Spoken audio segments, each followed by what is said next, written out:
and my fellow students. My name is Ilisan from Igbenedion University of Okada, and I'm here this afternoon to propose a motion which asserts that capital flight is an impediment to the attainment of Nigeria's Vision 2020. Nigeria, like other developing countries and African countries, has suffered a lot from the effect of capital flight. We are going to justify our position with the following points. Firstly, it reduces investment in the domestic sector. Secondly, it robs government of the needed resources to carry out the Vision 2020 project. Thirdly, it limits employment opportunities in the country. Fourthly, it affects industrialization. Fifthly, it encourages corruption. Furthermore, it places the economy of the country in the hands of foreigners. Let me start with the first point. It reduces investment in the domestic economy. As we all know, Vision 2020 is capital intensive. It requires money to be financed or carried out. But when the money generated from the country is repatriated abroad, it robs the government or the economy of the needed input or that would have agreed to it if this money had been invested in the economy of that country. Secondly, it robs government of the revenue needed to finance Vision 2020. As we have stated earlier, if this money is invested in the economy of the country, maybe through business establishments and other things, the government could raise capital from there through taxes collected from these businesses. However, if this money or funds are repatriated abroad, it robs government of the opportunity to get taxes from these establishments or businesses that would have been so established. As you and I would agree, Vision 2020 requires such an investment of large sums. If this money is not available to government, no matter how small the quantity is, and of course it is impeding the actualization of Vision 2020, it limits employment opportunities. If the funds that are taken abroad are invested in this country, then of course there will be more employment opportunities for people. You and I will agree that Dangote is arguably the best or the most employer of labor in the private sector in this country. If we have one or two other Dangotes in this country, then perhaps our unemployment rate will not stand at 23.9% at the current instance. Distinguished colleagues, another reason why we are of opinion that capital flight is impeding Nigeria's aspiration to be among the 20 global economies is because it encourages corruption. Leaders these days find it convenient repatriating funds abroad because they know that it is easy for them. It will not be traced or it is hardly traced. We said the World Bank report that was published in the Financial Times goes to the effect that over 1 trillion naira has been appropriated by repatriated by Nigerian leaders to foreign banks. This, of course, is corruption.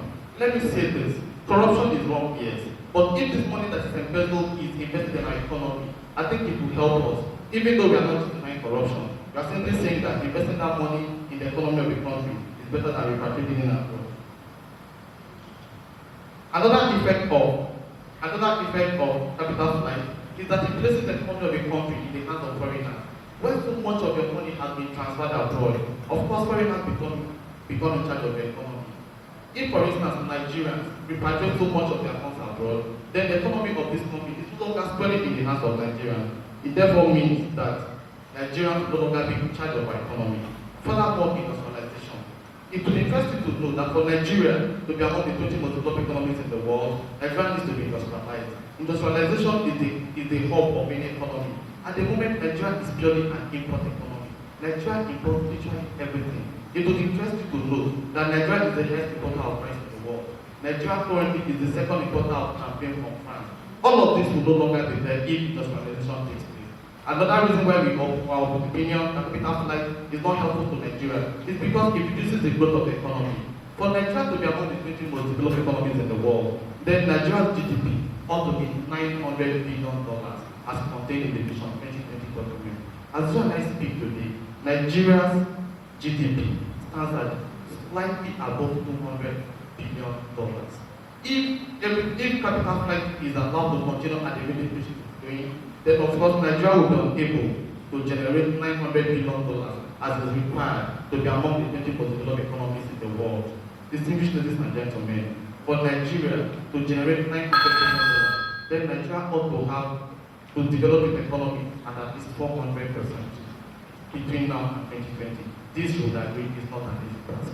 Distinguished colleagues, this topic is actually not debatable. Capital flight is of no use to Nigeria. It impedes our attempt to be among the 20 global economies in the world in 2020. Thank you. Thank you very much, Mr. Babcock from the University of Igbenedion. Now I'd like to invite the first speaker from Western Delta University, Peter Edwina. Please let's have Good day, moderator, panel of judges, accurate and good debaters, and my students. My name is Peter Edwina, representing the Western Delta University. I'm here to oppose the motion that says capital flight is an impediment to Nigerian Vision 2020. First, what is capital flight? It is the transfer of money from an investment in one country to another with an exchange for larger interest and also to avoid political turmoil and high inflation. How can my opponent say capital flight is an impediment? Nations, almost the most developed countries are involved in capital flights. We celebrate China today, but it's one of the things that made them where they are because of capital flights. There are problematic factors that impeded Nigerian vision. Why they are paying for capital flights? Factors like what? An unstable political terrain. Firstly, the fear of secession. Secession has eaten deep into Nigeria. It is not as if this capital cannot be brought into Nigeria. And besides, capital flight is not unidimensional, it's multidimensional. Capital comes into Nigeria and capital leaves Nigeria too. So it's not a one-way thing, it's a two-way thing. It's not as if this capital cannot come into Nigeria, but Nigeria has not prepared the ready bed for this capital to come in. Where it's fear of secession. If Nigeria is to divide, tell me which investor would want to come and invest, because to be a waste of resources is likely to a university which is not accredited. No parent will send their child there because at the end of the day, you end up wasting school fees and no result is granted. The same thing with fear of secession. So we should remove the blames from capital flights and work on fear of secession, which is an impediment to Nigerian Vision 2020. Secondly, the political corruption. It is not news that political officers feel the corruption or they loot our money to develop other countries. It is not news. It is not as a result of capital flight, but as a result of political corruption. If this political corruption can be handled, this issue of politicians looting money will not be here. We must first tackle the issues of political corruption before we can start laying blame for capital flight, because capital flight is not an impediment to Nigerian Vision 2020. Also, poor educational system. Our educational system in Nigeria is not research oriented. Japan today, when you talk about technology, the first name that goes to you is Japan, because they have maintained mastery in the area of technology. It is so funny that even when they imported all these electrical instruments with them as ABA or fake, these things are made by undergraduate students in Japan universities. These are project works. So you can imagine, in Nigeria where the government does not encourage research and development, how can we boost our economy? Education is higher learning and research. So if in our university we are not being provided with the basic amenities, how can we boost our economy? It is an irony for a country that aspires to be among the 20 most developed economies in the world in the year 2020 and was not ranked among the 72 nations in the world of research and development. How then can we achieve this vision? By the time we are able to build our educational system, I think that way our Vision 2020 can be actualized. But it's not the issue of capital flight, it is the issue of poor education. Talking about poor health sector, our sector in Nigeria is very poor. If it's very good, why should government officials or citizens go abroad for medical checkup? And it costs a lot. Giving this for India, for kidney transport is $1 million plus, almost $2 million. I'm not surprised that by the time India was trying to build up their health system, they must have thought maybe it was a waste of money. But today they are enjoying the benefit all around the world because they have built their education, their health system. So let us build our health system so that we do not lose our monies or waste our monies in foreign countries. We can build our health system and these amenities or these facilities can be brought into the country, which can help us actualize our vision. But if we cannot do this, we cannot actualize our vision. And capital flight is not the impediment here. Also, research from the HSCBC said it gave a prediction ranking for 2050. list of most developed economy, it was so disheartening that among the first 30th, Nigeria was not even mentioned. I was so shocked to even see Pakistan as the 30th. And Nigeria is saying we are going to actualize our vision 2020. When the government has demonstrated incapacitation and ineptitude towards containing these growing factors that are impeding the nation, I must say, and I strongly will say, that if we don't lay down these facts and address it properly, Nigeria cannot affect any change. Just like the adage, if you close your eyes to the fact, you will learn through injuries. I'm sure my colleagues will throw more light onto this topic because capital flight cannot be an impediment to Nigerian vision 2020. Thank you.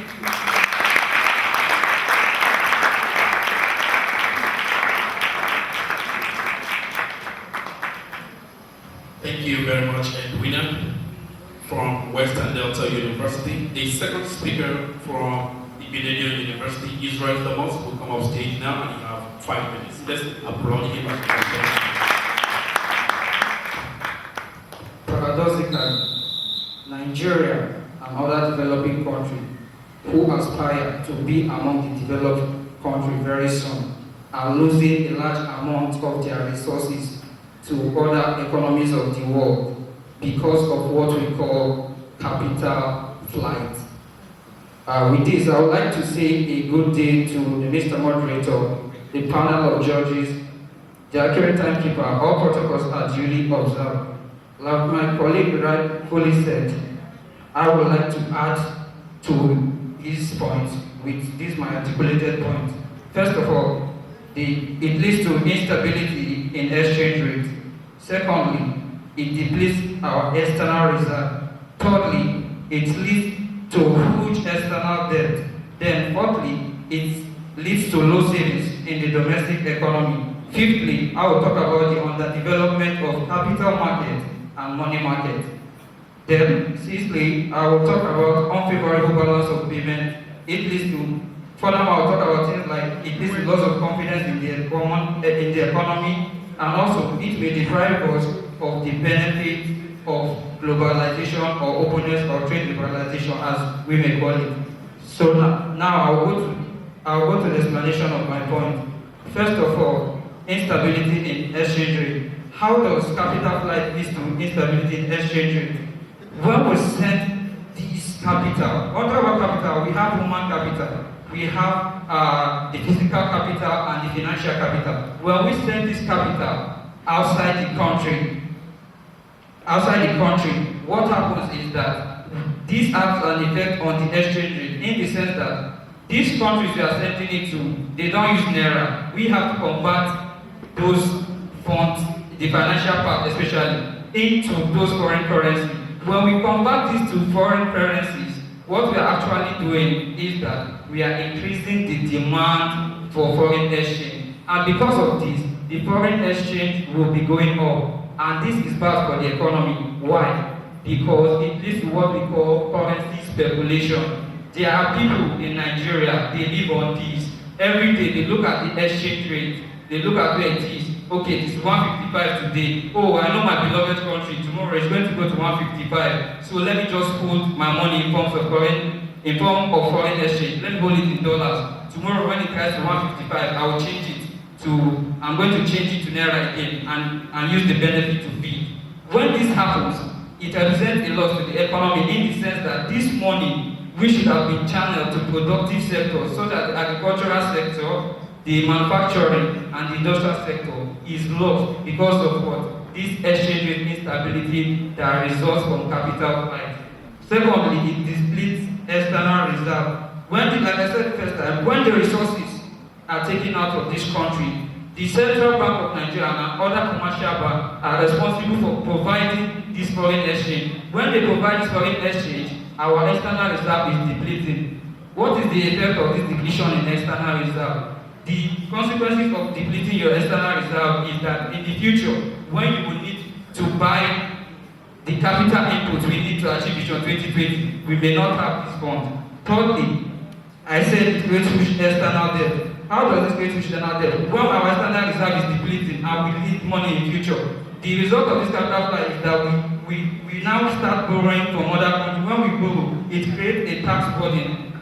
it creates a burden on the taxpayers in future who actually did not bear the cost of this capital flight, who are not responsible for this capital flight. Then it leads to low savings in the domestic economy. Capital flight is taking money out of the country. When you take money out of this country, there will be low savings, because if you have actually invested this money in our economy, the money would have been in these banks. And this bank, we have banks who can allow this money to be utilized well. They will lend it out to investors in our domestic economy for use. But you, as a private man or woman, taking your money outside, you have already reduced the savings which would have been made available to investors in our economy. And this will have a negative effect on the planned $900 billion GDP we wish to achieve. Okay, finally, you need to underdevelopment of the capital and money market, in the sense that when you invest in other stock exchanges for their portfolio investment, you do not invest in our own. It will lead to a false state of it. Nigeria's all-share index fell by 0.11% today, and this is bad because it means that people will find it difficult to get long-term funds. Finally, I would like to conclude that it is loss of confidence in our economy. The people will not be able to grow. The people will not be able to get the money. Thank you very much, Mr. Thomas Israel from Igbenedion University. Now I would like to invite Christabel Esosa Israel from Mass Communication Department, Western Delta University.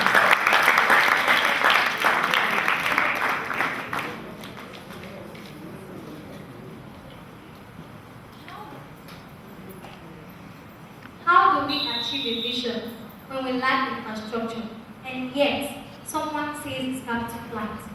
How do we achieve vision 2020 when we lack political will and yet someone is saying it's capital flight? Good day, Mr. Moderator, impartial panel of judges, accurate and paper, co-debaters, and as well my audience. I'm Israel Christabel Esosa from Western Delta University. I'm here to oppose the topic which says that capital flight is an impediment to our vision 2020. Before I proceed, I'd like my co-debaters who have been talking mainly on the negative effect of this capital flight